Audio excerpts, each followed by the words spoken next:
Good evening. I have a question for you. How do you feel when you have to wait for something you really, really want? What if it was something that you literally could not live without? Today, I'd like to talk to you about the need for organ donors in our area and how organ donor recipients benefit from your donation and how you can become an organ donor today. People around the world right here in Georgia, Florida, South Carolina, North Carolina, and Alabama need organ transplants, and they are in need of our help. People need life-saving organ transplant to survive. Of those, 74,894 people are active on waiting list candidates. 8,500 transplants are performed this year, and there are 4,107 donors.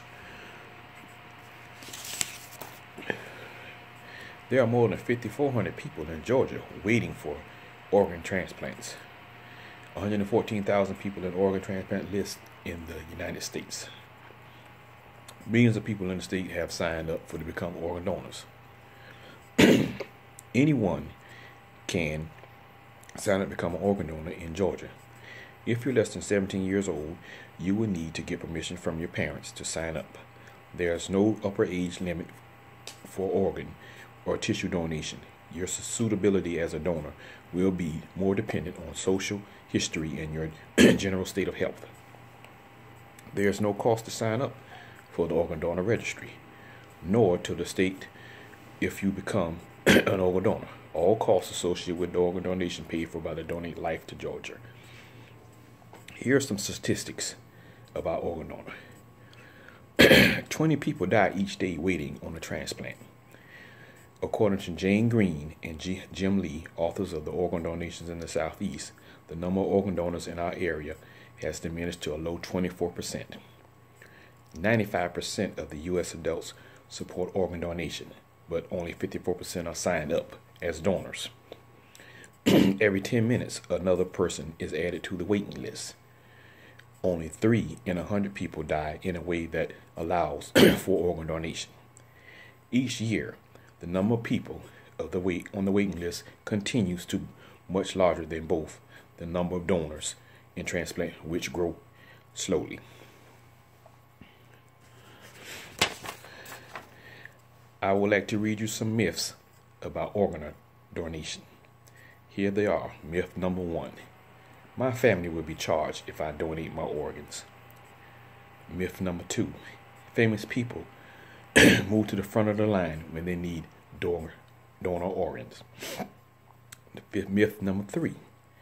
I want my loved one to have an open casket funeral. That can't happen if his or her organs or tissues have been donated. Myth number 4. Organ donation is against my religion. Myth number 5. If I am a donor, my doctor or emergency room staff won't work as hard to save my life.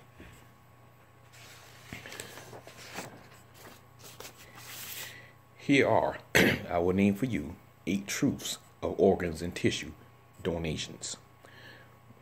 Truth number 1. Anyone can register to be an organ and eye tissue donator. Truth number 2. An individual donation status does not affect the medical care. The first priority of a medical professional is to save a life. Truth number 3. Organ, eye, tissue donation does not become an option until death has been declared. Truth number 4. All major religions in the United States support donation and view it as a final and act of love and generosity. Truth number 5. There is no cost to the donor or their family for their organ, eye, or tissue donation. Truth number 8. An open casket funeral is possible for organ, eye, and tissue donation. The donor and their family are treated with the utmost care, respect, and dignity throughout the whole donation process. Truth number 8. A living donor can also save lives by donating a kidney or a part of a liver, intestine, lung, or pancreas.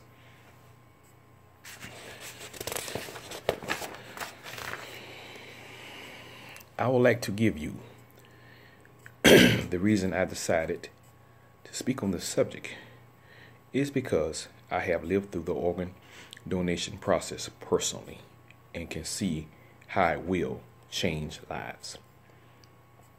My nephew was born. Before my nephew was born, we learned that my nephew Landon was suffering from pulmonary atresia, an extremely rare form of congenital heart disease. When he was less than 1 month old, he was placed on a heart transplant list at the Children's Healthcare of Atlanta. On February 5th, 2010, our little Landon received a life-saving heart transplant and was recovering slowly. His parents and I are thankful for the wonderful support we had to help us get through the medical and difficult times. Landon is surrounded by love of his sisters and brothers and his family and friends. And we all worry about the health and want him to get better. Landon's heart transplant has been a huge success, but unfortunately, the immunosuppressant medication left him susceptible to viruses, bacteria, and is proved to be life-threatening. I would like to leave you with one more statement to help you decide whether you want to be an organ donor. Remember this: one organ donor can save 8 lives. Thank you.